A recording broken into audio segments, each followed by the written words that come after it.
Bom dia a todos e a todas. É uma alegria imensa, 2020, iniciarmos mais uma live, mais uma reunião do Compass. Sempre temos, nesse ano de pandemia, convidado pessoas de outras cidades que têm enriquecido aqui as nossas discussões, as nossas conversas, trazido as suas experiências, contado seus relatos, né? E compartilhado com a gente. Nós aqui em Londrina temos o Movimento pela Paz e Não Violência Londrina fazendo há 20 anos, e há 12 anos a gente tem o Conselho Municipal de Cultura de Paz de Londrina. Então, este movimento de educação para a paz tem esse trabalho desses vários anos, mas nós só estamos começando, né? Porque é um trabalho árduo e longo, né? De se mudar uma cultura milenar da violência para uma cultura de paz. Nós agora estamos realizando a série NEP, Núcleo de Estudos para a Paz, então a gente convidou o professor Ney, né? Agora, a semana passada veio um pessoal do Rio Grande do Sul, e hoje nós estamos aqui com o Núcleo de Cultura de Paz e Práticas Restaurativas Nelson Mandela, e os nossos convidados é o Samuel de Jesus Pereira, a Regina Camargo e a Vanessa Moreira. Eles são da equipe do Núcleo de Cultura de Paz e Práticas Restaurativas Nelson Mandela, de São Paulo. Então, eles vão falar um pouco para a gente, quem é de fora, de outras cidades, depois vai ter um momento, assim, para vocês fazerem um comentário da fala deles, ou uma pergunta para eles de alguma dúvida, né, que eles venham trazer. Então, eu vou iniciar passando, eles vão falar os três, né, eles vão dividir ali os horários deles, trabalham sempre em equipe, né, o Samuel me falou que é um coletivo, então o Samuel vai falar primeiro, e depois ele vai passando a palavra para as outras meninas aí, companheiras. Samuel, obrigado, seja bem-vindo, obrigado por vocês virem participar com a gente aqui em Londrina. Vai lá. Bom dia a todos e todos. Quero agradecer, Luiz, pelo convite. É uma honra para o Coletivo Mandela estar aqui, partilhando um pouco as suas experiências. E nessa manhã, antes de começar, eu quero pedir licença para honrar a memória do pai de um dos integrantes da Rede Educadores para a Paz, o Danilo, que o pai faleceu nessa madrugada, e é um grande amigo nosso de caminhada e de luta. E nós não poderíamos iniciar sem honrar a memória dessa família. E vou usar um slide para seguir um pouco o roteiro do que a gente quer compartilhar com vocês hoje. Agradecer também a Vanessa, a Regina, por estarem aqui com a gente, né?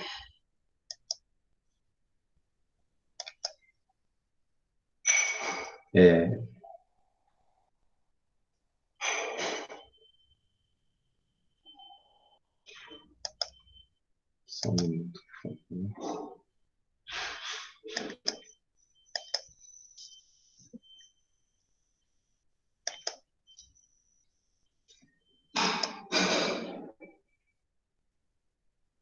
Ok.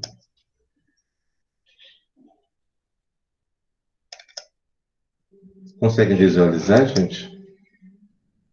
Ainda não, Samuel. Ainda não apareceu. Agora foi, agora está indo. Legal. Então, eu quero falar um pouco de como o Mandela surge, né? Nós somos um coletivo formado por 4 professores, pesquisadores, que também atuam em sala de aula, não fica só no âmbito da pesquisa. Nós fazemos parte também de um grupo de pesquisa na PUC, aqui em São Paulo, que é o Grupo de Pesquisa em Educação Integral, GPEI, coordenado pela professora Emília, e a Regina fala um pouco também desse lugar da pesquisa dela no mestrado, que ela vem fazendo. E uma delas surge a partir da experiência e do trabalho que foi feito junto à IMF Valdemar Basto. Eu quero trazer essa citação da Bell Hooks para iniciar um pouco também, né? Ela diz o seguinte: abram a cabeça e o coração para conhecer o que está além das fronteiras do aceitável, para pensar e repensar, para criar novas visões. Celebra o ensino que permite as transgressões, um movimento contra as fronteiras e para além dela. É esse movimento que transforma a educação na prática da liberdade. O Mandela tem repensado esse modelo de educação e de formação que vem sendo construído em alguns espaços. Então, nós queremos fazer uma educação não bancária, como dizia o Freire. Para nós é muito importante demarcar esse lugar, reler alguns autores, rever algumas teorias. Então, Mandela tem um pouco esse papel, né? Não apenas ler os autores e se conformar ou aceitar, mas também colocá-los em xeque, questionar o quanto isso tem impactado na educação. Vocês conseguem ver os slides, gente? É que eu não consigo ver nada, né? Sim, Não sei se então, estamos acontece. vendo. Estamos vendo o slide. E aqui é a fachada da Escola Valdemar, em 2016. Começamos as primeiras ações, ainda uma ideia sem ter concreto, né, aonde ia dar. Nós não tínhamos essa pretensão de criar um núcleo, mas a partir do movimento, a partir das ações, nós sentimos a necessidade de compartilhar com outras pessoas as experiências que eram produzidas ali, junto às experiências que os membros traziam com as suas pesquisas individuais também. A Andréia, a Vanessa, o Samuel, ele tinha suas pesquisas, né, em alguns espaços. Então, nós somamos a isso. Em 2018, nós começamos a atuar na capital, porque a Escola Valdemar é uma escola localizada em Atibaia, no interior de São Paulo. Em 2018, nós começamos a atuar fortemente na capital. E o núcleo, ele pretende promover essas articulações também, né, com a rede intersetorial, isso é importante também falar, para planejar ações e atividades de prevenção e enfrentamento das violências. Então, nós convidamos atores locais das áreas de políticas públicas, da assistência social, da saúde, educação, para prestar as suas contribuições. Então, aqui nós temos uma imagem da reunião da rede intersetorial, da região que nós atuamos durante 5 anos, que é da região da Brasilândia, um espaço em São Paulo, e aqui a nossa participação na audiência que foi promovida para discutir a importância da cultura de paz nas escolas. Cujos desdobramentos, nós tivemos a alteração do artigo 12 da LDB.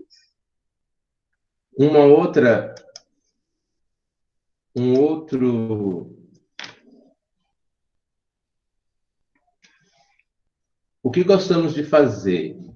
Então, é planejar e realizar as formações continuadas desses profissionais.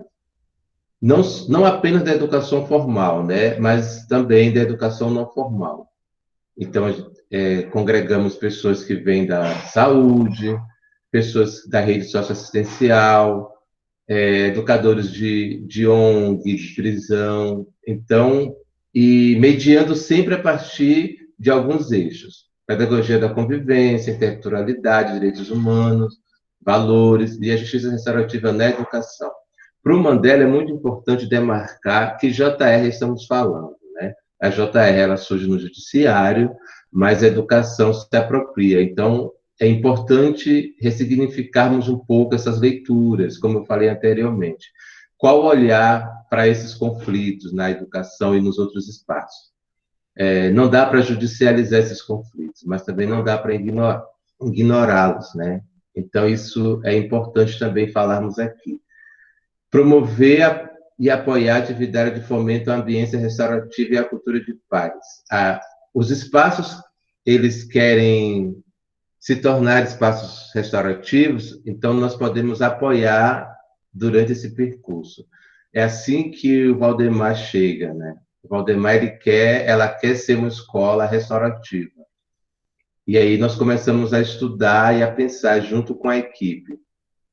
Uma outra ação que gostamos de fazer é promover os encontros de estudos e pesquisa. Então, o Mandela hoje congrega uma rede com aproximadamente 20 educadores, são cursistas que passaram conosco, e esses cursistas se reúnem bimestralmente para estudar temas e aprofundar. Também para criar espaços de acolhida, de escuta mútua e publicizar esses registros, esses textos. Um dos trabalhos nossos é esse livro, né, o Diálogos Transdisciplinares, que é o nome de um dos nossos cursos. Esse texto vai para a segunda edição agora e deve ser lançado.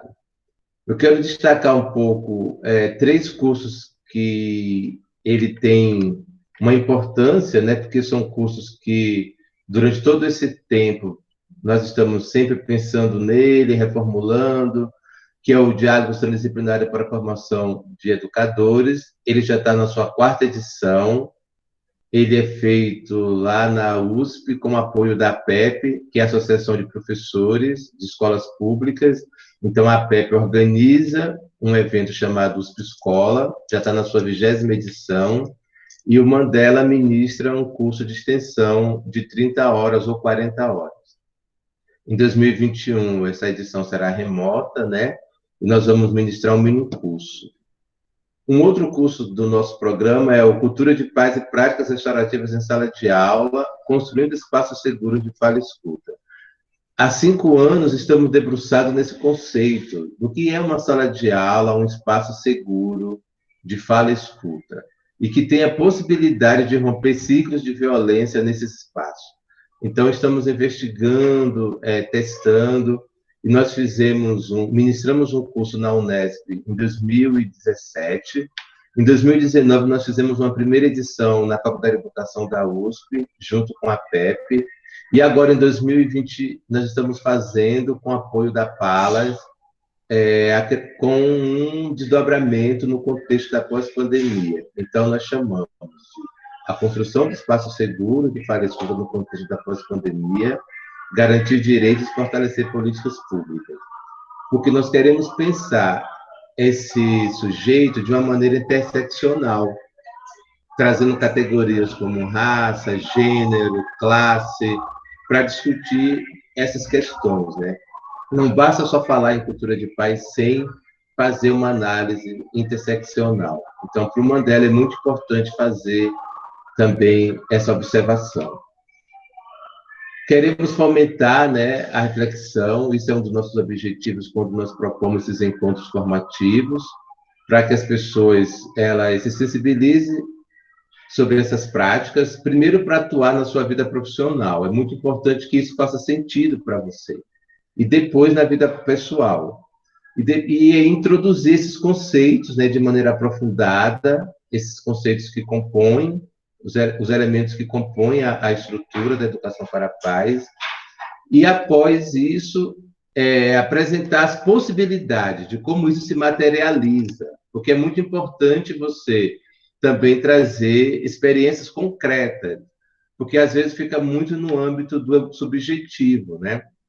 Então, Mandela tem essas três tópicos, né? Nós trazemos as discussões, introduzimos os conceitos aprofundados e abordamos essas possibilidades, o que é possível, né, fazer. Então, os encontros geralmente são teóricos e práticos, como eu falei, vivencial, e aí a metodologia circular colabora para isso. Nós não fazemos apenas um curso de processo circular, a metodologia do curso já é circular, trazendo os conceitos. Nós trazemos também a escrita dos diários autorreflexivos, que colabora para o sujeito se pensar nessa ação. Também é importante produzir conhecimento, como eu falei anteriormente, não é possível construir um processo formativo e as pessoas saírem de lá sem produzir nada, né? Então, nós acabamos tendo uma educação bancária, como dizia o Paulo Freire. Então, o objetivo dos nossos cursos é que tenha também produção de saberes compartilhados. E os diários contribuem para isso. Essa produção de conhecimento tem a ver com o movimento, como a Bell Hooks fala, né? O movimento contra as fronteiras e para além delas. A academia teve muito esse lugar do saber, de produzir conhecimento. Mas quais são os outros espaços que produzem conhecimento, né? Então, como vocês querem agora lançar, fundar esse núcleo para produzir conhecimento? É muito importante esses espaços, né? Que muitas das vezes são negligenciados, a universidade às vezes não quer olhar para isso. E é importante produzir conhecimento com a comunidade. Eu quero destacar esse trabalho que nós fizemos de 2019 a 2020, que foi um projeto financiado pelo Fundo Brasil de Direitos Humanos, que chama Arte e Inclusão Social, Caminhos para a Cidadania. Foi um trabalho construído na perspectiva do combate ao trabalho infantil na indústria da moda, com 100 crianças do território da região da Brasilândia. Esse projeto foi construído a partir de algumas oficinas, que nós denominamos de arte e moda, poética do corpo, educação para a paz e também esporte e cidadania. Esse trabalho foi apresentado já em 2 espaços, num congresso de educação, e no último dia, em outubro, nós apresentamos em um fórum, Fashion Revolution, que é um fórum de moda, sobre moda sustentável. E eu quero, indo já para as considerações finais, para passar para a Vanessa, destacar um outro elemento, né, importantíssimo de atuação do Mandela, como eu falei com a universidade, né, estamos lá na USP, junto à PEP, e também chegamos na Faculdade de Medicina do ABC, na eletiva de História e Cultura Afro. Importante destacar também esse mês de novembro, né, que é um mês que lembra a consciência negra, e o Mandela não quer pensar apenas ações pontuais, mas fomentar esse debate nesses lugares. Como a universidade insere em seu programa uma eletiva de estudos afro, e então nós fomos contribuir nessa eletiva, então era no processo circular, trazendo as discussões como saúde da população negra, adoecimento psíquico, trazendo questões como o território, os corpos, a necropolítica, e ao final dessa eletiva, o Mandela contribuiu com a organização do seminário, do simpósio, né, Racismo e Interseccionalidade. O título, A Coisa Vai Tá Preta, é uma referência à música, né, de um rapper, e também demarcando esse lugar que o preto, né, ressignificando esse conceito de bom, de belo, de potência, e não algo negativo, como o colonizador se apropriou e colocou isso como algo ruim. Então, eu fico por aqui e passo para a Vanessa continuar. Muito obrigado. Obrigada, Samuel. Sempre muito bom ouvir esse meu colega. Bom dia a todos e todas. Bom dia. Meu nome é Vanessa. Eu vou falar um pouquinho do meu percurso como professora e o meu encontro com a cultura de paz e práticas restaurativas, né? Primeiro, vamos começar, eu quero chamar a atenção que a construção de paz, ela é uma responsabilidade de todos nós. Não é o acordo político, econômico, militar que vai garantir a paz, mas é a ação e intenção de cada um. Pensando nisso, fica o grande desafio, né, para tornar o espaço educativo como um espaço mais acolhedor, de conexão entre meninos, meninas, um espaço de autocuidado, e ainda um espaço seguro de fala e escuta para jovens, crianças, adolescentes que não são escutados, que sofrem independente da camada social a que pertence. Independente de ser rico ou pobre. Como que a gente garante para essas crianças essa construção do autocuidado, do amor próprio? Ainda que esteja garantido na LDB. Bom, em 2013, eu ingresso na profissão como professora, termino minha graduação, e atuo durante 2 anos na Prefeitura de Guarulhos, até que em 2016 eu ingresso como concursada na Prefeitura de São Paulo. E já no primeiro dia na escola, eu escuto de uma colega da escola me falando assim: olha, não vou mentir para você, é uma das piores salas da escola. Era o final do primeiro bimestre, final de março de 2016, e eu vi naquela sala a reprodução da violência social numa escala menor, né? Eram constantes as brigas, os xingamentos, os gritos de todas as partes, dos alunos e também meus, a professora, além de discussões, agressões físicas, verbais. Eu estava, naquela época, lotada em uma escola da periferia, numa escola localizada no bairro da Brasilândia, zona norte de São Paulo, e era a primeira vez que eu tinha uma sala minha de fato, né?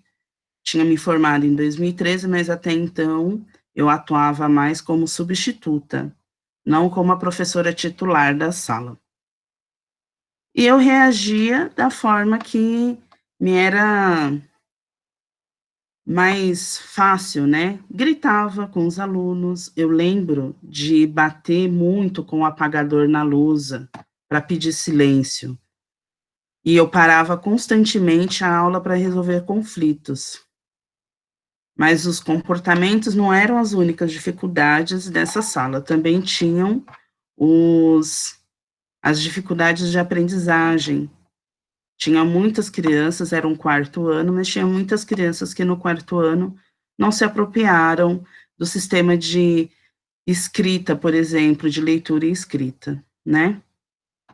E o mecanismo de resolução de todos esses problemas era mandar para a diretoria e para a coordenação, o que é tão comum nas escolas brasileiras hoje, né?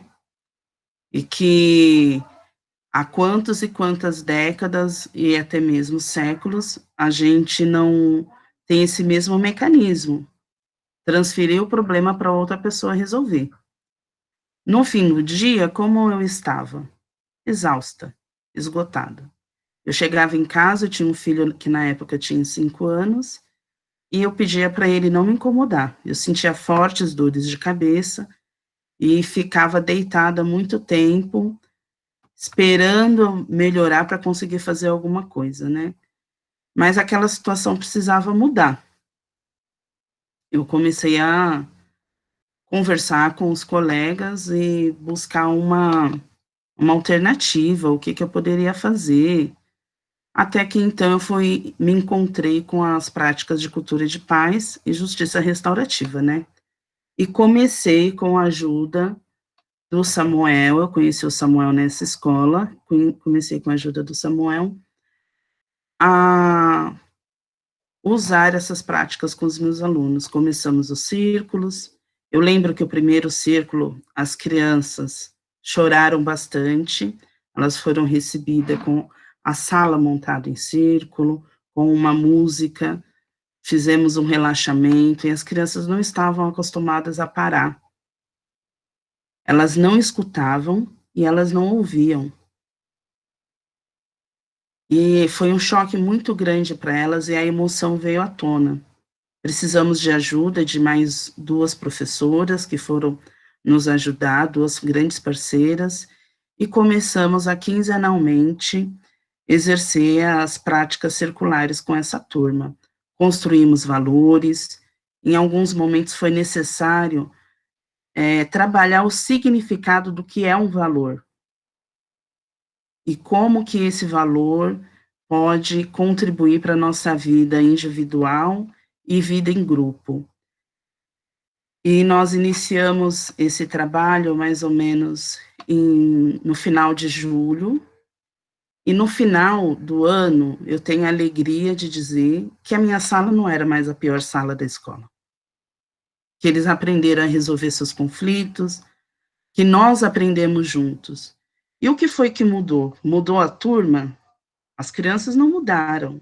Mudou a escola não mudou. Quem mudou fui eu.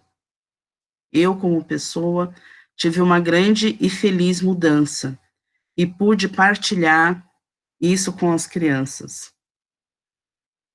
Depois disso, essa foto que nós estamos mostrando agora, em 2017, nós continuamos com esse projeto, as crianças do 6º ano, no horário ampliado.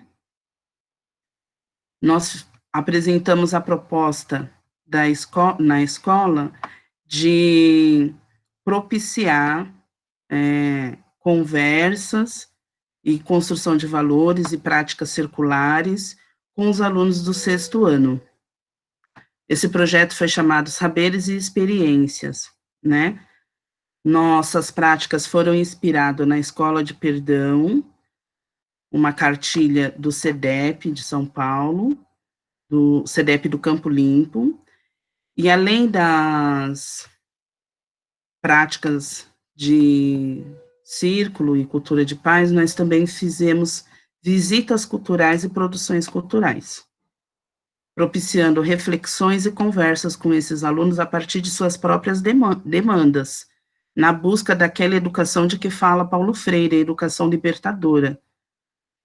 E por que as visitas culturais? Essas crianças achavam que São Paulo era o próprio bairro onde moravam. Elas não tinham conhecimento de outros locais de São Paulo, né? A sua identidade estava restrita ali ao local que morava e ao local que conhecia como seu. E para nós é muito importante a apropriação dos seres de seu território, porque quem somos passa por onde vivemos e aonde vamos, onde habitamos. Encontramos alguns parceiros culturais que a escola não tinha dinheiro, mas esses parceiros culturais, museus da cidade, eles nos propiciavam um ônibus gratuito para uma turma só e a visita guiada. E chegando na escola e nos encontros posteriores, nós desenvolvíamos o que chamou a atenção, como que foi. Eu lembro de uma criança ter ficado muito impressionada com o chão de mármore e perguntar se ela podia visitar aquele local com a mãe dela. E nós demos todas as referências, como que podia fazer, e como é importante essa visita cultural para essas crianças. Aqui, essa foto é de 2018, uma turma de 5º ano. Nós ainda trabalhando com o SPERE, a cartilha do SPERE, da qual falamos, e aí nós trazemos para os alunos, de um lado está a construção de valores, que valores que eles eram importantes para eles trazerem para a turma, né? E também a gente percebeu que é muito importante trabalhar um dicionário de valores com essas crianças. E aí a gente trouxe o Dicionário da Paz e fomos trabalhando com a turma o que significava aqueles termos, porque eles usavam muito respeito e amor, mas a gente percebeu que precisava de uma contextualização do que significava isso, e o quanto que trazer aquele valor tinha que ser vivido, e não podia ser algo só apenas da boca para fora, né? Do outro lado aqui, a gente tem o trabalho com a raiva. Como você se sente quando você tem raiva? Quando você está com raiva? E aí nós propomos um desenho. Em turmas de adultos, a gente pode propor modelagem com argila e outros materiais. Mas numa escola de periferia, é sempre bem-vindo o desenho, né? E aos poucos a gente foi construindo nesse espaço escolar a cultura de paz, até que chegou em um dado momento que nós fazíamos a Semana da Cultura de Paz. Nós enfrentamos a grande dificuldade de não ter no PPP da escola, no projeto político-pedagógico da escola, essa intenção de construção de paz, ainda que na legislação já esteja garantido que as escolas trabalhem a cultura de paz. Foi também uma grande construção para mim como professora, porque, como diz Freire, mais uma vez, o professor, ele não vem pronto, né? É no fazer pedagógico que a gente se transforma professor. A mudança do olhar também foi muito importante, como, vou falar aqui uma citação de Gandhi, que foi necessário entender que não era a alfabetização, nem o conhecimento que fazia um homem, mas sim a educação para a vida real. Porque o que importa se um homem souber de tudo, mas não souber viver em fraternidade com seus próximos? Esse é o conhecimento que falta nas escolas. E a cultura de paz, a justiça restaurativa, é importante instrumento de trabalho e reconexão de si, dos professores, com a comunidade escolar, com a comunidade educativa. E é isso que eu tenho para apresentar para vocês. Muito obrigada. Agora eu passo para a Regina. Muito obrigada. Olá, bom dia a todos e todas. Bom dia. Meu nome é Regina, e eu vim compartilhar um pouquinho com vocês, né? Sou membro aí do Núcleo Nelson Mandela, e vou compartilhar com vocês um pouquinho a minha experiência do lugar, eu falo do lugar da gestão da escola, né? Como trouxe aí a nossa colega Vanessa, a gente tem pouco, são raros os PPPs, né, os projetos político-pedagógicos da escola, que contemplam uma ação com a cultura de paz. Então, eu vou trazer um pouquinho da nossa experiência, de como a gente foi construindo esse caminho para materializar a cultura de paz dentro da escola. Eu vou seguir um roteirinho também de apresentação, mas não vai ser tão demorado não, tá? É coisa mais breve. Não sei porque ele saiu daqui da minha tela, mas já estou buscando.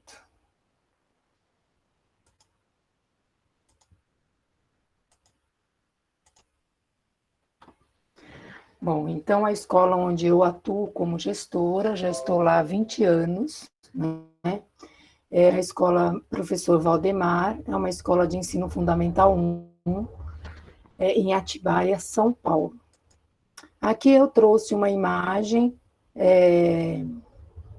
da Semana de Cultura de Paz, que também a partir do momento que nós tivemos esse encontro com a cultura de paz, que foi através de uma formação que eu fui participar ali no CRAS, né, promovido pelo CRAS do bairro, no Jardim Imperial, e foi onde eu conheci o Samuel. Então, foi o Samuel que me apresentou para as práticas de cultura de paz e a justiça restaurativa. Não que eu já não tivesse vivenciado algumas experiências dentro desta cultura de paz, mas eu acho que aquele momento foi, para mim, o que foi marcante, porque a gente estava vivendo na escola uma situação muito constante de violência entre as crianças pequenas, né, de 6 a 10 anos.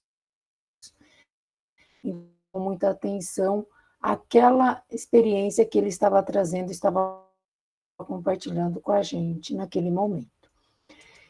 Então, o que nos move? Né? Eu acho que dentro da gestão, dentro da escola, da instituição, eu acho que o instrumento que a gestão, o instrumento pedagógico que a gestão escolar tem para materializar a sua intenção educativa é o PPP. Né? O PPP é um documento que já está normatizado legalmente pela LDB, e ele também garante essa autonomia para a escola. Então, acho que dentro das instituições a gente tem aí sempre as questões do sistema, né, que às vezes engessam as nossas práticas. Mas, por outro lado, você tem a possibilidade, dentro do PPP, de construir uma intenção educativa e de fazer aquilo que que a sua comunidade entende ser importante dentro da educação naquele contexto. Então, no nosso PPP, né, já tem isso escrito: queremos uma sociedade mais justa, humana, fraterna e democrática, com homens críticos, politizados, de ampla visão de mundo, capazes de superar os preconceitos sociais. Uma sociedade em que todos usufruam dos direitos e deveres presentes na Constituição. Bem, estava lá posto no PPP, né, num documento que a gente retomou novamente em 2016, esse documento, e aí eu fui fazer esse questionamento com a minha comunidade. Como que nós vamos acessar esta escola justa e humana com práticas autoritárias e preconceituosas? Como é que a gente vai construir uma relação democrática se eu ainda tenho eu faço uma gestão dentro da sala de aula autocrática, né, autoritária? E para a gente dar conta dessa escola justa, ou dessa gestão democrática, dessa convivência, dessa relação harmoniosa, essa relação humana, eu trago um pouquinho Paulo Freire, né? Paulo Freire vai falar da formação permanente. É importante estar na formação dos nossos professores, esta construção, esta perspectiva humana da educação. Então, é que na formação permanente dos professores, o momento fundamental é o da reflexão crítica sobre a prática. É pensando criticamente sobre a prática de hoje ou de ontem que se pode melhorar a próxima prática. Então, foi a partir desta discussão, né, desse pensamento, desse desejo, que nós começamos a fazer um processo de formação dentro da escola. Porque se eu preciso alcançar uma sociedade, né, uma escola justa, eu também preciso olhar para o meu fazer. Então, como que a gente tem visto a nossa prática? Como é que tem sido a nossa prática? E foi promovendo essa reflexão que a gente vai construindo um novo fazer, uma nova prática dentro da escola, permeada pelas práticas de cultura de paz.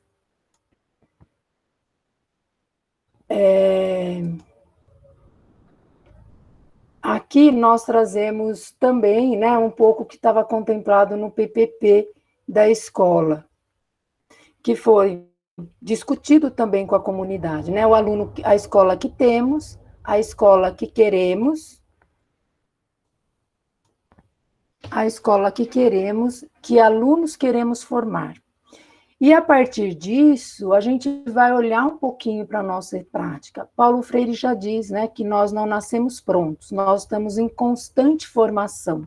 Então, se nós estamos em formação, se nós temos essa possibilidade de ir no mundo, então a gente vai repensar como é esse nosso fazer. Então, a gente foi olhar para essas questões que estão no PPP, e aí olhando também como é que a gente pode construir na nossa prática para alcançar, né, ter essa escola onde o espaço de convivência e troca com a família deve acontecer, onde os nossos profissionais trabalhem com a formação, né? E aí nós vamos construindo a nossa intenção educativa. Então, o PPP, ele normativa, ele dá essa possibilidade para nós de viabilizar a nossa intenção educativa. Essa intenção construída na escola também. A escola deve formar, educar, sensibilizar a criança através de momentos de discussão e reflexão entre escola e família, resgatando o respeito e respeitando valores e crenças, promovendo uma educação humanizadora e transformadora, em que o conhecimento sistematizado da escola e o conhecimento acumulado pelas experiências vividas por cada um se completem, incentivando assim a prática da cidadania e o respeito pela diversidade. Então, como que a gente constrói isso, né? Como que isso está previsto no PPP, mas a nossa prática não era uma prática que ia levar para essa construção. Então, a gente, através da formação em cultura de paz dentro da escola, que são momentos que a gente vai fazendo no HTPC, o Samuel tem ajudado, né, bastante nesta formação. A gente tem no PPP também os nossos valores, né? Eu acho que a gente parte daí. Como é que eu vou construir uma escola humana, uma escola justa, se eu não tenho os meus valores claros, bem determinados? Então, a gente constrói esses valores com a comunidade, e a partir disso, E a partir das formações que nós vamos recebendo nos encontros de cultura de paz e formação nos HTPCs, a gente vem pensando como é que tem sido, então, a nossa ação e a nossa prática. Então, eu tenho me perguntado, né, como tem sido o meu processo de escuta dentro da escola, porque para a gente repensar essa nossa prática autoritária, a gente precisa ouvir, né? Então, como que tem sido esse processo de escuta? Então, que recursos eu tenho utilizado para refazer a minha prática gestora?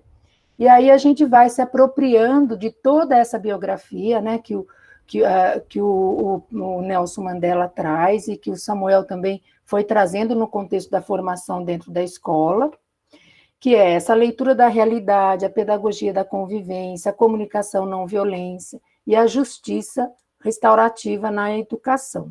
Então, acho que são por esses caminhos que a nossa escola, a Escola Valdemar, vem construindo a sua cultura de paz. Então, eu posso dizer que a gente tem uma escola mais tranquila, os conflitos permanecem, eles continuam, mas como é que a gente olha, como é que a gente cuida desses conflitos, é que tem sido o diferencial dentro do nosso trabalho na escola. Então, é um pouquinho disso, a gente sabe que o nosso tempo é curto, né? A gente não pode se estender demais, mas tem sido esse o nosso caminhar dentro da escola enquanto gestora e que vai ali promovendo essas discussões e essas reflexividade escolar. Então, a gente faz círculos de pais, a gente faz círculos com as crianças na sala de aula, nós, professores, então essas têm sido as nossas práticas dentro da escola. Então, eu acho que é bem isso que a gente pode, a construção da paz, como diz Paulo Freire, né? A paz se constrói no dia a dia, né? Ela é uma construção coletiva. A gente não tem uma receita para isso. Então, é isso que eu queria trazer um pouquinho para vocês, né? Dizer um pouquinho dessa nossa experiência dentro da escola Professor Valdemar. Muito obrigada. Obrigado, Regina, obrigado, Vanessa, obrigado, Samuel, né, por vocês trazerem esses conteúdos. Eu vou passar aí para o nosso pessoal, então, fazer suas perguntas, né, que isso deve ter surgido várias perguntas, e eu gostaria de começar comigo. Depois vai ser o Charles, a Leozita, o Géder, eu vou seguir a ordem aqui da lista aqui, ordem que está aqui nessa lista. Bom, Samuel ou para os outros, aí vocês fiquem à vontade de quem vai responder. Vocês falaram de Atibaia, ela falou de Guarulhos, né? São Paulo é bastante grande. Vocês, o núcleo, ele é uma organização da sociedade civil, uma ONG, né? Que vocês produzem esse material. Existe na escola, ela falou na sala que ela dava aula, existe na escola a escola inteira que participa do projeto, né? Porque aqui, por exemplo, você tem a rede estadual e a rede municipal. Na rede municipal, a gente tem uma política mais homogênea, né? Eles conseguem fazer um trabalho. Nas escolas estaduais, o professor dá aula em várias escolas, então ele chega numa escola de um jeito, na outra escola de outro jeito, na outra escola de outro jeito, né? Então, como que é o trabalho de rede de vocês? A escola faz uma adesão, então, vocês têm uma, duas, três, ou é uma adesão da Secretaria de Educação, ou do Estado, né? Como qual que é a abrangência, assim, do território, como é que é essa parte aí? Então, essa é a pergunta. Eu vou passar para os outros, para daí, no final, vocês fazerem um fecho aí de todas as questões. Tá bom? Você não... Ok. Não quer que... É melhor a gente todos perguntarem, porque aí depois, às vezes, a mesma pergunta já vai juntando, né? Charleston e depois a Leozita. Você quer fazer uma pergunta para o pessoal? Charleston e a Leozita. Leozita, você vai fazer uma pergunta? Abre o microfone.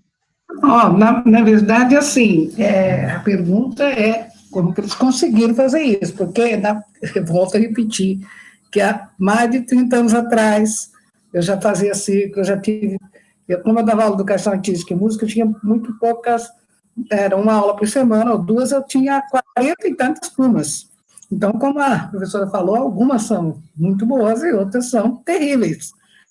E eu consegui fazer um trabalho com eles por intuição ou por algum conhecimento de Paulo Freire, de aromaterapia do Roberto Freire. Eu conseguia fazer ciclo, discutir, tanto que no final fui convidada a ser madrinha de turma. E os alunos queriam que eu fosse diretora da escola e eu não quis. Um pouco por não acreditar que seria capaz de fazer o trabalho numa escola enorme como é o Vicente Riggi, e um pouco porque tinha professores extremamente tradicionais e me preocupou se eu teria trabalho demais para fazer. Mas eu parabenizo muito, e não tinha esse contexto atual de tanta cultura de paz, né? Não se falava isso. E eu também saía, fui a primeira aqui em Londrina que saía com alunos para a rua para ir visitar exposições, pesquisar texturas, sons, etc., na rua. Então, eu acho que é por aí, e a minha pergunta é como que eles conseguiram fazer esse trabalho funcionar na escola, e que a gente poderia, talvez, não mais que estou aposentada, mas incentivar outros professores a fazer isso. Ok, obrigado, Leozita. Jéder, você quer fazer uma fala? Depois é Cidinha. Vai abrindo o microfone, Cidinha. Jéder. Fala, Cidinha. O Jéder abriu. Fala, Jéder. Isso, não, muito obrigado. Ok, Cidinha. Eu também agradeço a presença dos três e a sua pergunta já contemplou a minha pergunta. Obrigada. Neuza, depois é o Observatório de Jandaia. Neuza, você vai fazer uma pergunta, Neuza Napo? Bom, então se ela abrir depois, ela faz. Jandaia do Sul. Neuza. Fala, Neuza. Eu queria agradecer a eles, eu acho um belíssimo trabalho. São essas práticas assim que eu acho que vai motivando pela questão do resultado que elas apresentam, né? As questões mudam, as pessoas vão mudando, vão se transformando. Eu acho que esse é o maior trabalho que a gente realmente tem que estar construindo no dia a dia. Obrigada, gente. Tudo de bom. Obrigado, Neuza. Jandaia do Sul, como que é seu nome mesmo? Que eu não... Bom dia, pessoal. Meu nome é Sueli e estou como coordenadora do Observatório Social do Brasil aqui de Jandaia do Sul. Quem fez o convite para eu participar desta reunião foi a professora Daniela Sikorski. Ela foi minha orientadora do TCC, quando eu estava na Unicesumar. E nós, né, mantemos o contato assim até hoje. Belíssimo trabalho de vocês, muito bom mesmo. Essas práticas, né, estamos vendo ótimos resultados, e é por aí mesmo. E a respeito de justiça restaurativa, né, aqui no nosso município tem uma instituição que trabalha com crianças e adolescentes, o Lar São Francisco de Assis. Eles têm um trabalho também com essa justiça restaurativa, em algumas comunidades aqui do município. E, assim, estou tendo umas ideias da gente fazer alguma parceria, ver alguma coisa, entrar em contato com eles, né, mas eu quero me aprofundar mais nesse assunto e participar aqui das reuniões. Muito bom. Ok, obrigado, Celi. Vamos estreitar aí os relacionamentos aqui em Londrina e São Paulo. A Rosa Esther, você quer fazer uma pergunta para o pessoal, Rosa? Rosa Esther? É a Vanessa, estou gostando muito, parabéns, né, para todos. Eu quis comentar, né, da minha experiência com a cultura popular aqui na minha cidade. Há mais de 10 anos eu pertenço ao projeto com a arte no barro, com as figureiras de São José dos Campos. E elas realizam, né, nesse projeto, várias vivências, oficinas, né, trazendo essa memória coletiva, memória afetiva, de alunos, de educadores, né, nas escolas e espaços culturais, né, através dessa modelagem com a argila, né? E é uma arte popular. E como eu sou a minha atividade é mais a difusão, da divulgação, né, e de fazer essa mediação cultural, então eu quis fazer esse comentário, né, mas parabenizar o seu trabalho aí, de todos os expositores. Obrigada. Obrigado você. Silvia Liberatori. Oi, eu quero parabenizar, realmente gostei muito da apresentação, acho que a gente tem bastante para absorver, né, com as experiências alheias, eu acho isso muito bom. Sempre fui 30 e tantos anos de magistério superior e vi muita coisa acontecer, mas felizmente conseguimos, de uma forma ou outra, justamente com boas conversas. A gente nem tinha essas técnicas, evidentemente era uma coisa muito... eu não sei se é pessoal, né, Leuzita? Como é que é essas habilidades que a gente vai desenvolvendo em sala de aula? Eu trabalhava com jovens adultos, né? Então, era uma coisa muito interessante e eu aprendo muito a cada dia. Muito obrigada. Eu creio que entraremos em contato em breve. Um abraço para vocês. Minha gratidão realmente pelo aprendizado repassado. Obrigado, Silvia. Bom, eu acredito que chamei todos aí que quisessem fazer uma pergunta, né? Agora eu vou voltar lá. Só antes de você responder também, Samuel, eu fiz essa pergunta. Aqui em Londrina, a gente tem uma lei municipal das práticas restaurativas. Essa lei ela tem já mais de 3 a 4 anos, mas no último ano, né, nesse ano inteiro, 12 meses, a Secretaria Municipal de Educação fez o Programa Vida. Então, dentro do Programa Vida, com as leis, né, a lei municipal e as leis federais na área da educação, eles conseguiram montar de forma que eles têm 40 mil alunos na rede municipal, 42 mil alunos, próximo de 6 mil professores, e todos estão fazendo ações ligadas, né, às práticas restaurativas, né? Então, esse ciclo, então é um trabalho aí da cidade como um todo, o que é totalmente diferente na questão do Estado, né? O Estado nem tem uma ou outra escola, porque depende do diretor, por isso que fiz essa pergunta do diretor, que absorveu justiça restaurativa, que aí faz na escola dele, ou em parte da escola dele, então, por isso que eu gostaria de ouvir de vocês. E esse livro também que você falou, eu tenho interesse depois aí da gente adquirir o livro, né, você vê como é que é possível, a gente quer adquirir o livro aí. Legal. Eu vou falar, eu combinei com as meninas que eu vou dar um panorama do que é o Mandela, para vocês entenderem. Nós somos um coletivo de pesquisadores e pessoas que estudam e trouxeram as suas experiências para esse coletivo a partir da minha chegada na Escola Valdemar, que é em Atibaia. Por isso, demarcando esse lugar, né? Eu chego em Atibaia em 2016 para compor, junto com a Regina, a formação dos professores, né? E assim a gente vai experimentando isso, testando, já com as experiências que eu trazia dos meus estudos enquanto pesquisador autônomo. E aí, a partir daí, isso cresce e nós resolvemos fundar o núcleo. Então, eu e a Regina somos como os cofundadores do núcleo, vamos dizer assim, né? E depois a gente convida a Vanessa e a Andréia Arruda para compor esse coletivo. Nós somos um coletivo de pessoas que não tem financiamento público. O que nós fazemos? Escrevemos editais, concorremos e nós somos contemplados, por exemplo, com um edital que financiou esse projeto, por exemplo, de combate ao trabalho infantil na indústria da moda. E o que o Mandela faz? Entrega um protocolo na escola, na DRE, pedindo autorização para essa ação ser executada na escola.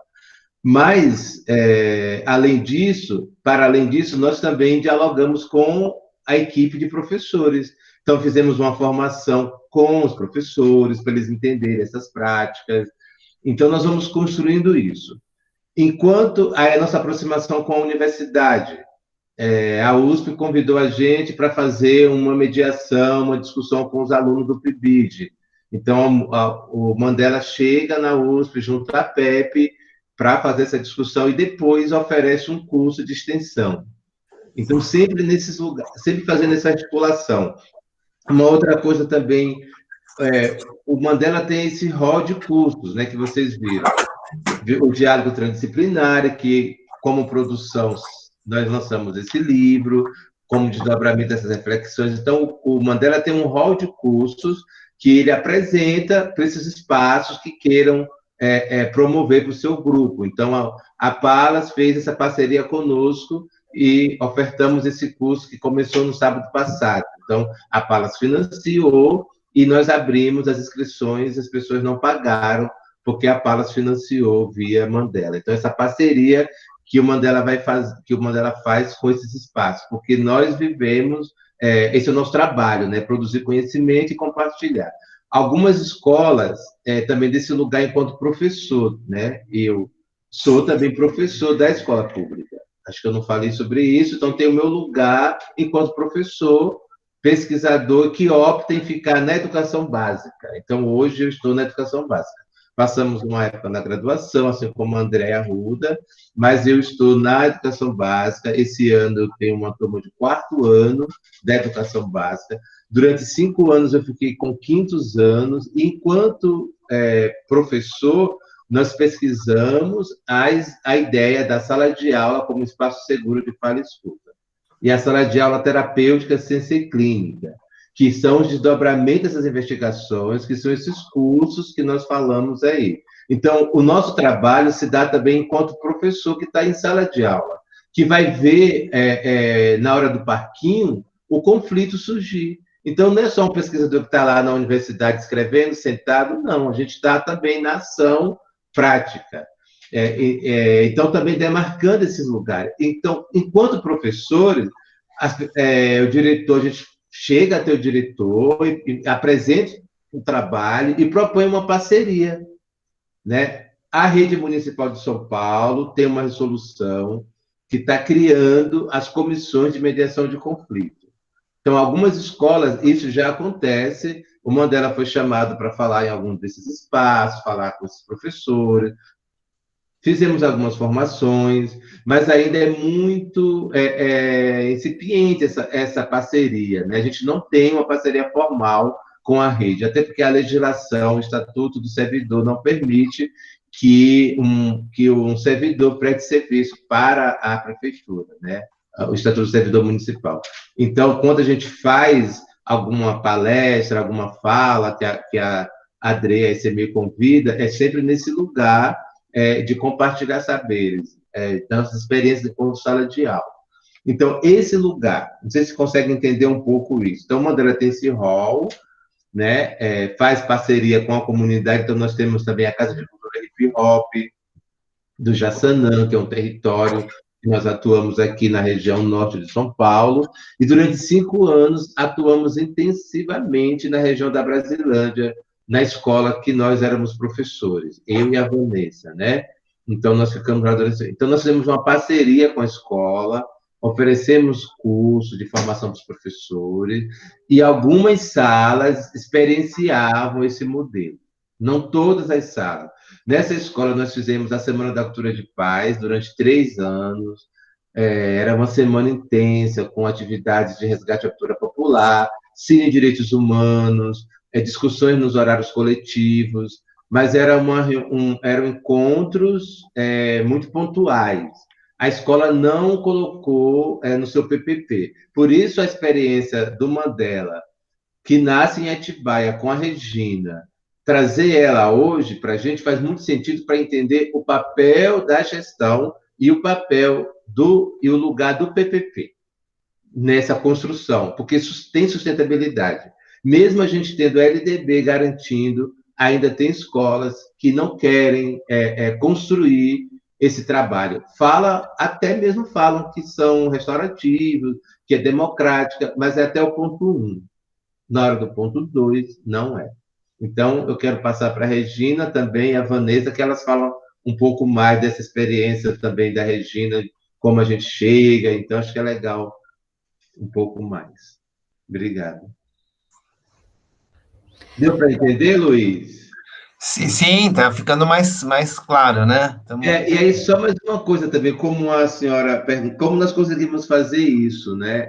Também rapidão, para vocês entenderem um pouco que nós temos muito interesse de fazer essa educação libertária. Não dá para a gente ler esses livros de J.R. ou de Cultura de Paz e ser apenas um documento lá, e se não materializar essas práticas. Quando eu começo a ler isso, eu falo, gente, isso tem que fazer sentido na minha ação, enquanto professor de sala de aula. Qual é o lugar do agressor nessa discussão? Qual é o lugar da reparação de dano? Então, eu vou buscando alternativas, caminhos para a gente fazer isso de fato acontecer. Então, o nosso trabalho é muito de investigação também, né? De ler e falar, que faz sentido isso, gente? Faz sentido pegar o guia do facilitador e apenas fazer um curso de 20 horas, de 40 horas, e colocá-lo no braço do braço e achar que você está pronto, e não falar de gênero, não falar de raça, não falar de branquitude, não discutir privilégios. Como assim? Então, a gente precisa pegar esses documentos e fazer uma análise mais profunda. Porque quando você chega no círculo, ele só faz sentido se o facilitador, o professor, também teve contato com suas histórias, com a sua dor, com a sua violência, se colocou no lugar de produtor de violência, para, a partir daí, começar a falar com esse coletivo. Né? Ok. Regina? Então, oi, Luiz. Então, na verdade, como é que a gente faz isso dentro da escola, né? Eu sempre falo que a educação, ela tem uma intencionalidade. Nós não estamos dentro da escola sem nenhuma intencionalidade. Por isso, né, que a gente já, né, Paulo Freire fala que educação é um ato político, porque todas as nossas ações, ela tem uma intencionalidade. As escolas, eu vejo pela minha experiência enquanto gestora, a gente pouco se tem, né, de alguma orientação, pelo menos até pouco tempo atrás, de mediação de conflitos. Isto é uma questão que a escola vai aprendendo a lidar no seu dia a dia, ou de acordo com como está previsto nos regimentos, nas normativas legais, que são sempre aqueles procedimentos, né? Uma advertência, 2 advertências, 3 advertências, suspensão. Isto passou a me incomodar muito dentro do processo de gestão dentro da escola. A Vanessa também trouxe que era comum a gente levar os problemas para o diretor, para o coordenador resolver as questões de conflito. Então, esta forma de resolução de conflito dentro da escola, pensando que a gente tem que garantir direitos, né, garantir o direito dessa criança estar na escola. Você tem um estatuto da criança e do adolescente, que ali você está regendo todas as condições dele de estar e o direito de estar na escola. E aí eu pensava comigo, como é que eu vou vou dar uma suspensão de 3 dias, 4 dias para uma criança de 6 e 7 anos que se envolveu num conflito com o seu amiguinho na hora da refeição, ou na hora do recreio. Então, esta forma de conduzir os conflitos, e era assim que a gente aprendeu a fazer, e é assim que nós fazíamos, e que estava previsto no regimento da escola. Então, isso também, para mim, começou a ser eu comecei a me questionar. Eu falei, aonde eu quero mudar, né, essa condição, essa sociedade, que mundo que eu quero, que mundo que a nossa escola quer, a educação está pensando, né? E quando a gente retoma isso no PPP, está escrito lindo, maravilhosamente bem, que mundo que eu quero, que aluno que eu quero formar. Mas como é que a gente está fazendo em nossa prática para isso acontecer? Porque os PPPs, eles são escritos, e muito bem escritos. Todas as escolas têm o seu PP muito bem escrito teoricamente. Se você vai ver lá que está tudo contemplado, o direito à cidadania, gestão democrática, participação. Agora, como é que eu faço isso acontecer dentro da escola? Então, foi indagando esse meu fazer também, essas minhas práticas, essa incoerência com aquilo que eu acredito enquanto educação e aquilo que eu fazia, que foi me fazendo todo um questionamento, e a nossa escola já vinha fazendo um movimento de transformação desde 2005, né? Então, a gente já vem num processo. Quando, em 2016, eu encontro com o Samuel, e aí o Samuel vem falando para nós da cultura de paz e das práticas restaurativas, porque a cultura de paz sozinha, ela também não dá conta dentro da escola, né? A gente precisa ter outros mecanismos de como mediar esse conflito, como é que a gente vai fazer essa comunicação com as crianças, com a família, com o professor, enfim. Então, foi essas questões que foram me levando, enquanto gestora, a fazer uma reflexão coletiva com os meus professores dentro dos momentos de estudos de HTPC. E quando o Samuel aparece, a gente foi questionando isso, né? O Samuel, quando eu convidei o Samuel, eu falei, vamos lá para você fazer um círculo com os meus alunos. Quando ele veio, ele fez o primeiro círculo, depois a gente parou para pensar. Falei, Samuel, mas você vem um dia, você faz e você vai embora. Eu quero que isso seja uma prática dentro da nossa escola e que ela esteja incorporada nas práticas dos meus professores. Então, eu acho que para isso a gente precisa formar os nossos professores.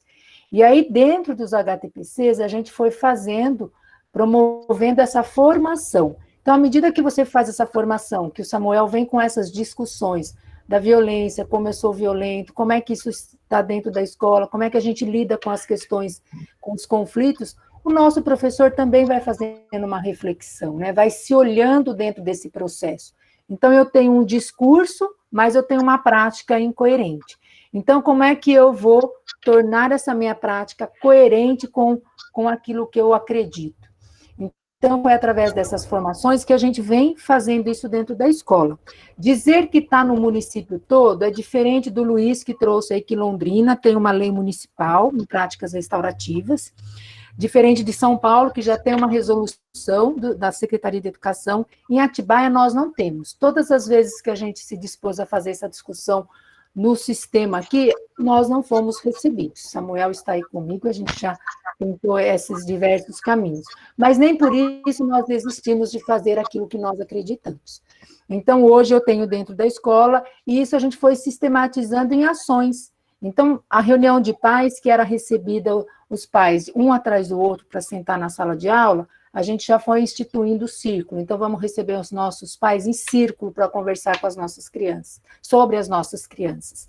E essa é a prática que a gente tem. Então, aos poucos, os nossos professores estão sendo conscientizados, fazendo essa reflexão da sua prática, e a gente vai materializando essas ações que permeiam o diálogo, né? Uma gestão mais democrática dentro da sala de aula, o acolhimento, conversar mais com esses alunos. E aí os ciclos acontecem toda semana, o professor está no semanário, no planejamento do professor, fazer um círculo toda semana com as crianças, e aí ele vai problematizando as questões que aparecem dentro da sala de aula. Eu, enquanto gestora, para mediar os conflitos que surgem, de mães com professor, de mães entre mães, eu coloco também numa mesa, a gente faz um círculo, a gente traz todas as partes para conversar. Então, a gente foi realmente aquilo que a Vanessa trouxe. Eu preciso mudar, sou eu que mudo para a gente levar essas práticas. É uma consciência muito profunda de nós enquanto profissionais, né? Uma reflexão muito profunda. Então, são desta forma que nós estamos fazendo na escola. Uhum. Em Atibaia, especialmente. Muito bom. Bom, no meu caso, vou falar só um pouquinho.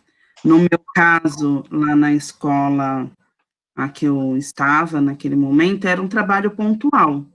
Na minha sala, com alguns outros professores também tinham esse trabalho pontual.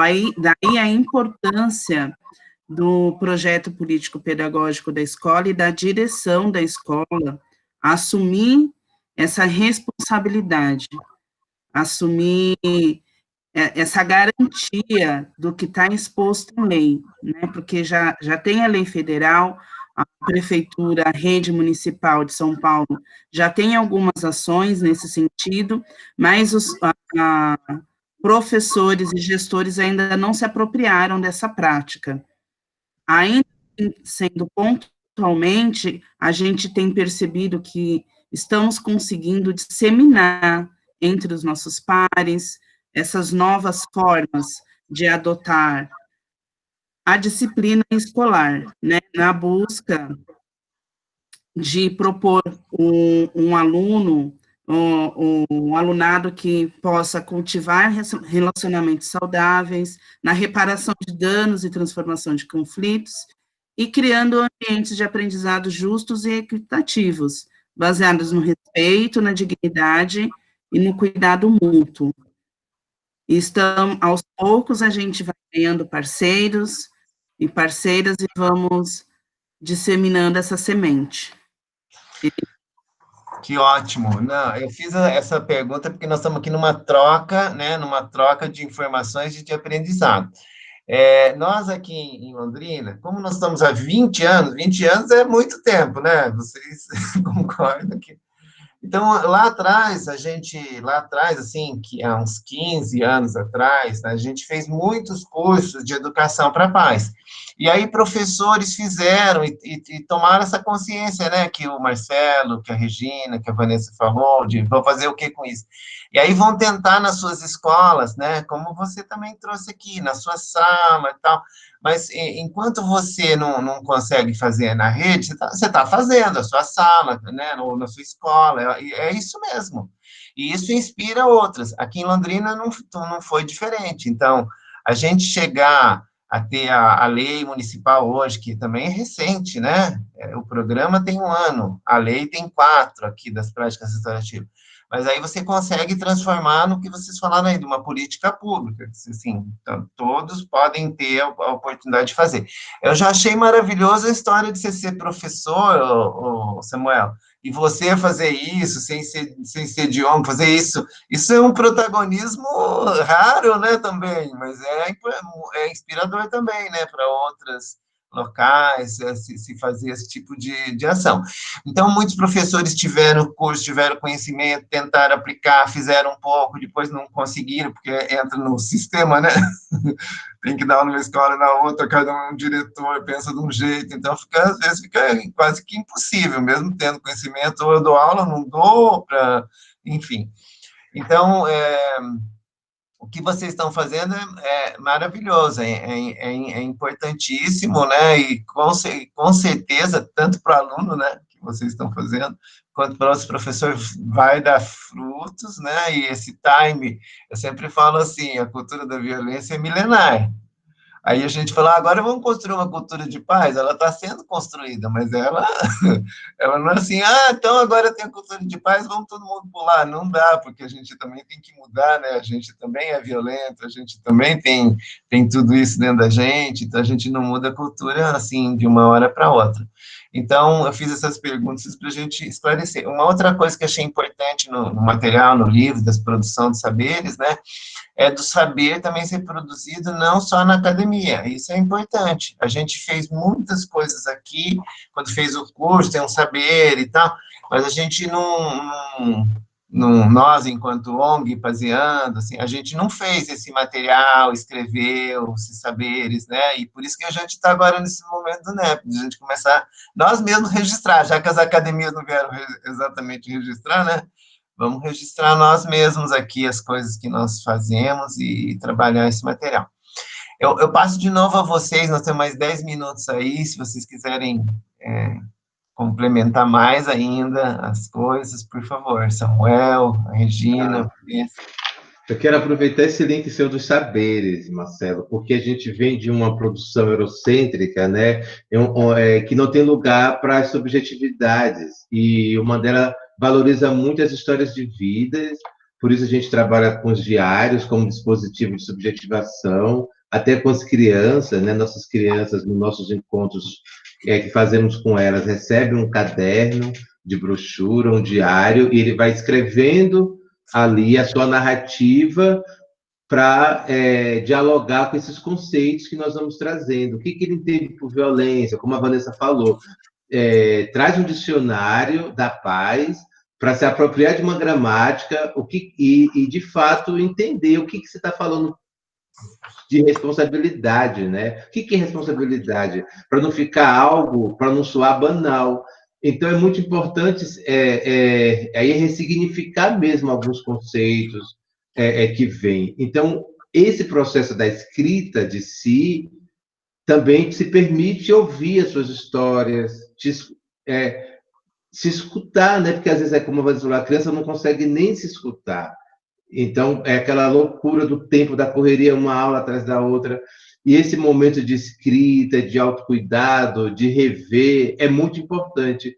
E assim se produz saberes, né? Se produz conhecimento e você participa depois disseminando isso, publicizando isso. E não precisa dessa legitimação da academia, porque quem disse que a academia é o único lugar que produz? Então, nós temos comunidades de terreiros produzindo conhecimento, temos comunidades quilombolas, comunidades rurais, comunidades religiosas produzindo saberes, né? E onde estão esses saberes? Então, nós precisamos que esses saberes sejam partilhados, ressignificados, né? E o Mandela valoriza muito o saber das comunidades, dos nossos cursistas, nós não abrimos mãos mesmo, e queremos agora já lançar, como você perguntou, nós vamos lançar o volume, a segunda edição, revista, chegará em suas mãos logo, logo, nós vamos divulgar, já está pronto, já foi para a gráfica, e nós vamos fazer o volume 2 dessa série, que foi a edição de 2020, que aconteceu em janeiro desse ano, antes da pandemia. Então, o Mandela quer fazer uma série, né, a partir desse curso, que é o Diálogo Transdisciplinário, e agora com esse curso, esse Fala Escuta, que está acontecendo aos sábados, a ideia também é produzir um material nesse contexto pós-pandêmico também, uma reflexão a partir desse lugar. Porque não adianta também pensar nesse normal e continuar com esses valores que destruíram, que vem destruindo e que contribuíram para chegarmos onde chegamos. Então, Mandela também está fazendo essa discussão, né? Que normal é esse que a gente está falando, né? E não olhar para a natureza, não olhar para o semelhante, não olhar para essa destruição, né? Desumana do meio ambiente. Que normal é esse? Então, só para complementar, e deixar nossos contatos também aqui depois para vocês, quem nos ouvirem, quiserem ter contato, fazer uma conversa. Sim, coloquem no chat, por favor, né, o de vocês também, do Samuel eu já tenho, mas coloca a Regina, porque aí eu ponho no YouTube, lá no vídeo, embaixo já o nome e o contato de vocês, quando a gente, né, tá lá para outras pessoas procurarem. Mas uma coisa que eu acredito muito, tenho certeza, assim, eu mostrei esse material, ele foi trabalhado pelo Marcelo Rezende Guimarães. Marcelo Rezende Guimarães fez o primeiro doutorado em Educação para a Paz do Brasil, no Rio Grande do Sul. E ele fez também como você, Samuel, não foi só na academia, ele fez um trabalho com a Secretaria Municipal de Educação de Porto Alegre, né, e fazia as oficinas, e foi construindo e lapidando esse material, e depois foi base do doutorado dele. Então, não é só da academia, né, é da academia porque ele estava na academia, mas ele trouxe essa... E a reunião passada, a gente trouxe o pessoal lá do Rio Grande do Sul, né, da cidade de Guaporé, e eles são também surgiram, né, do Marcelo Rezende Guimarães. Então, falando assim, opa, nós nos encontramos aqui, né, nessa live. E aí tinham pessoas lá, professores, pessoas lá que tiveram contato com o Rezende, ou seja, a gente vem do mesmo semente, né, da mesma semente. Então, tudo que vocês estão fazendo é maravilhoso, são sementes, né, que estão sendo plantadas, que vão dar muitos frutos, com certeza já está dando, e vão dar muito mais ainda. Ok. Quem quer falar mais alguma coisa para terminar? Já 10h30, né? Você quer falar, Regina, Vanessa, mais alguma coisa? Não, eu quero estender os meus agradecimentos por esta oportunidade, Luiz. Eu acho que compartilhar experiências, né, é de extrema importância para nós que estamos aí dentro de uma construção de uma educação mais humanizadora, e saber o que já está acontecendo em outros locais é extremamente importante, né? E eu agradeço mesmo a oportunidade, foi muito bom estar aqui com vocês. Tá? Muito obrigada. Vanessa? Quero agradecer pela oportunidade, pela acolhida de todos vocês. É muito importante essa troca, essa partilha, para que, como foi dito, né, essa semente possa proliferar e semear esse campo. Muito obrigada. Eu que agradeço. Samuel? Luiz, eu quero agradecer mais uma vez, desejar boa sorte aí nesse novo projeto de vocês. Nós queremos muito estar juntos, se você permitir, contribuindo com o pouco que estamos aqui experienciando, deixar o canal aberto para qualquer um que queira dialogar conosco, e é uma iniciativa brilhante essa sua. Fico muito feliz que tenhamos mais espaços assim, que queiram produzir e socializar suas experiências. É muito importante, fico muito feliz mesmo. Parabéns a todos aí do Conselho. Obrigado mais uma vez, gratidão. Bom, em nome aqui do Paseando e do Conselho, né, a gente agradece muito a participação de vocês, né, de pronto, né, primeira vez que eu já passei o WhatsApp, a gente não nos conhecia, né, você já topou fazer, e ainda depois trouxe as suas companheiras, né, para brilhantar mais ainda o nosso evento. Então, assim, muito obrigado mesmo, né, por você terem vindo aqui participar, né. Chegou agora aqui no final a Carla Cordeiro, ela é gestora da Secretaria Municipal de Educação, que está à frente do programa que eu falei para vocês, né, do programa Vida, que as práticas restaurativas. Mas, assim, agora nós vamos encerrar a gravação, vocês não precisam sair ainda, vocês dão um tempinho, só que a gente vai pedir para todo mundo abrir o microfone, e o YouTube, como eu falei, dá voz que puxa. Então, as pessoas abrem, vocês também, o microfone, todo mundo fala tchau, aí lá no final, no nosso vídeo, né, vai aparecer nós falando tchau. Aí eu paro de gravar, depois a gente conversa mais alguma coisa e termina. Pode ser assim? Pode ser. Então, gente, abre os microfones, todo mundo aí, Charleston, Leozita, Cidinha, vamos lá? Vamos abrir, falar tchau, Thay? Silvia, todo mundo está aberto, Carla... Aí vocês só podem mostrar alguma coisa, então vamos lá. Pode começar. Tchau! Hoje vou mostrar mesmo. Tchau, gente. Obrigado. Tchau, pessoal. Gostei muito da reunião. Obrigada pela presença. Obrigada. Valeu. Parabéns. Abraço de Fábio. Obrigada.